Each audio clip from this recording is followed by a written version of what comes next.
Good morning, everybody. Got your coffee? I've got mine. So listen, before we get into it today, and I thank these wonderful people, whenever you see me with this cup in hand, I wanted to serve as a reminder to Black people. I want this cup to serve as a reminder that we are in our restful state. And no matter how hard it may be to watch everything burn, that's what we got to do right now. We have to sit back and we have got to let other people who have benefited from our Black bodies being put on the line and doing the work figure out how to clean up their own messes and fight their own freedom fights. Okay? It doesn't mean that we stay stagnant, like our good friend Ari said over there, and I agree with her. I've been saying this for more than a year. If you've been following me over on TikTok, you know that Black people need to worry about our own communities right now. We need to hyper focus on each other. Clearly, from yesterday's video, we need to be hyper focusing on our children, our communities. We need to be rebuilding our foundations. And it doesn't mean that we have to do that hatefully. Doesn't mean that we hate white people. It doesn't mean that we hate brown people. Doesn't mean that we hate Asians. It just means that we love ourselves. We recognize that for whatever reason, white supremacy, mostly, for the most part, we are a lot further behind than we should be right now. And so in order to get ahead, because we are the only ones who are making a way out of no way for us, we need to stay out of other people's fight and continue to fight our own fights. But this time, hyper focusing on ourselves, because we are definitely under attack. There are a lot of people who they understand what taking away things like affirmative action and DEI means. But you have to go deeper and you have to peel back those layers till you get to the part where you start to understand that they do not want to hire us anymore. They want to be able to legally discriminate against us, which is why they're taking away everything that gave Black people a leg up. And unfortunately, they have been able to convince and trick a lot of Black people into believing, oh, well, they're saying that the reason why you need a leg up is because you're not as smart as we are. And some Black people are like, yeah, you're right. Those are those Black Republicans, because we're just as smart as anyone, and they're right there. But the part that they're leaving out when they're finessing y'all is the part of how racist they are. And because they are so racist, they will not hire you. They will not take your application seriously. They will not allow you to enter their institutions, learning institutions. They will not give you, they want to be able to legally discriminate against you, like in the good old days, when there were no laws that said that you cannot discriminate against someone just because they're Black. They want to be able to go back to this. And this is why they are attacking DEI and making sure, going after all of these companies that had DEI, as their company policy. If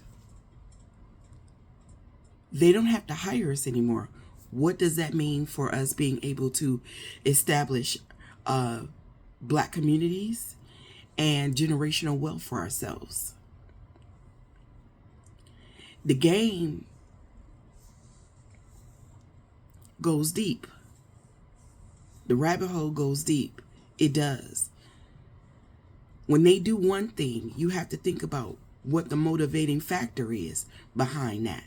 And yeah, they got rid of DEI, but you have to think a little bit deeper beneath the surface level, and you have to say, what is the motivating factor behind that? And that's the motivating factor behind that. Now think about all the other little chess pieces that are around. They don't have to let our kids go into their institutions. No affirmative action, no DEI. Black schools and black communities are already underfunded. Our kids are not getting the same quality education as some suburban white kid is. So how do they pass the tests? And how do that are needed to get into, say, Princeton, if that is their desire?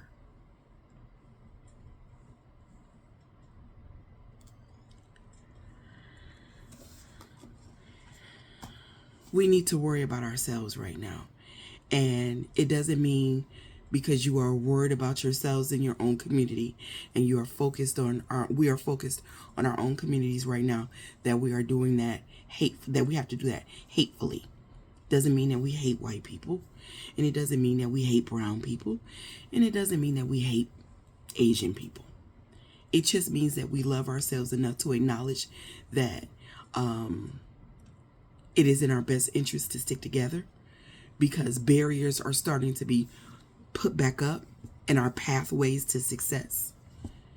And so we need to love on each other right now. That's all it means. With that being said, let me thank some people. All these people have contributed once before, so it really didn't surprise me that when yesterday's morning coffee chat, they came through. I want to say thank you to Vita and to Kolani and to Rolando, Madeline, Gilda, Jeff, Jacqueline. Thank you so much.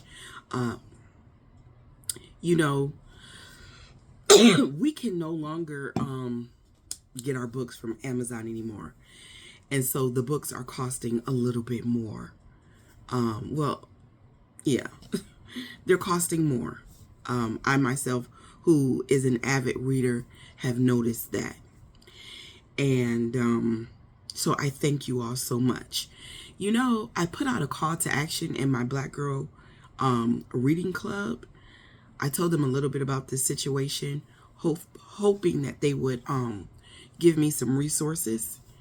And no one made a single recommendation, you know, and I get it. I don't feel a way about it. I understand, you know, because Black people, when we start to talk about mental health issues, a lot of the Black women in my book club, the sisters, they just want to read smut. And I think I need another book club. Because, I mean, don't get me wrong. We got some sisters in there who are like myself. You know, they will talk about the harder issues and, you know, books that have actual substance. And there's nothing wrong with fluff. I read it on occasion. But we also want to read books that teach us and motivate us and inspire us. We definitely, you know, for Black History Month, we want to be recommending books that teach us about our history, because we will not find our history in American schools. You know, we find our history in books written by Black scholars. And so smut, it has its place, but, you know, teen mental health is something that we are going to have to talk about. And in these trying times, we have to understand, going back to DEI, these children are not dumb. These are smart, young, bright people. And they understand what they're up against, what their chances are. These kids, right now, they are currently filling out applications to go to school. And HBCUs are great, but they are not the answer to everything. It's a lot more nuanced than that. The issue isn't black and white. You know, it's a lot of gray matter in there, you know. And these kids are stressed and they are anxious. And the world is different. And our Black children, they know that this is a racist administration that is coming for them.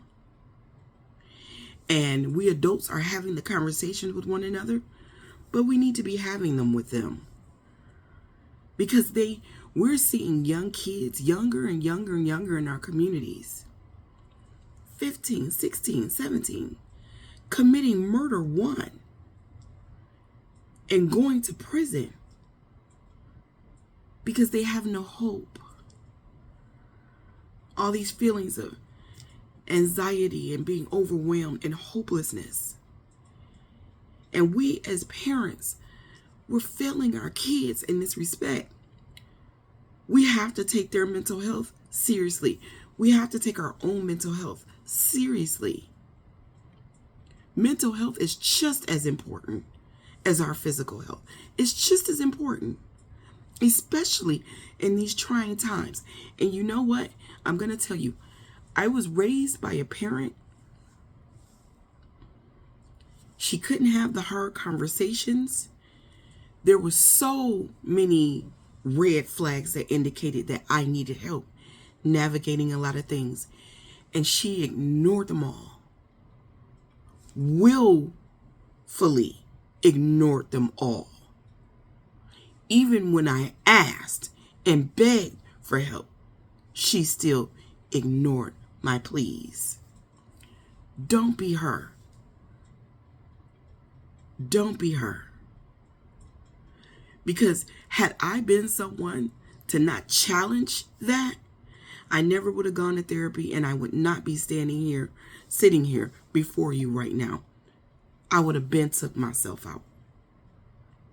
I'd have been done it. We as Black people, we cannot pray everything away.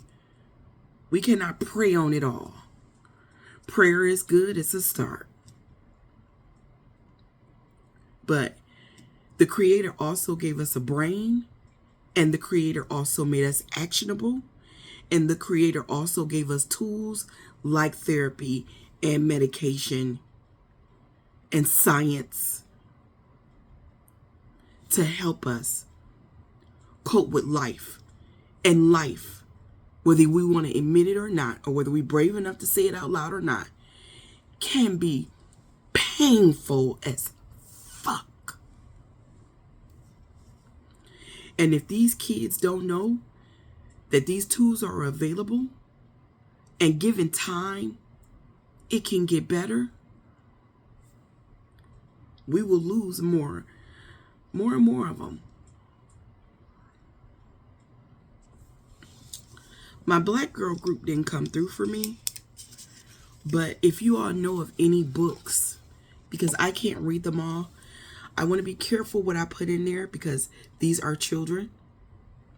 I am not their parent, but I would like books that do not glorify this topic or this issue. I want more than a story in there about someone who has died tragically this way and how it affected everything. But I want books in there that address the issues of sadness and loneliness and hopelessness and mental health. And there were a few people in my comments yesterday that said that they do this kind of work.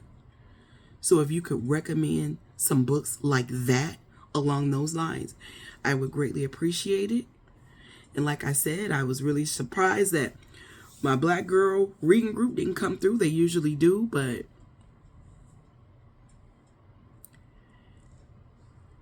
maybe, I suspect, I don't be accusatory, maybe some of them were a lot like my own parent, who was also an avid reader, and she came home and she read her fluffy romance novels, and she went upstairs, she isolated, and completely ignored the fact that I was falling the fuck apart.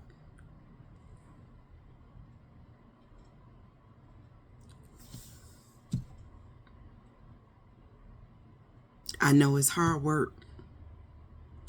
I know it's scary work. I know it's painful work. But this is why we are taking this time to hyper focus on us so that we can get us together, so that we can make us better. That is all that I have today. Do something nice for someone. It will make you feel better. Have a righteous day, y'all. If you would like to support the platform, I will leave my Cash App and Venmo down in the comments. And because we have not been turning to Amazon or the Target or the Walmart, the books are more expensive, sourcing them from other places. So I thank you so much for supporting Black children the way that you did yesterday. That was wonderful and phenomenal, and you definitely did something nice for someone on that day. Have a good day.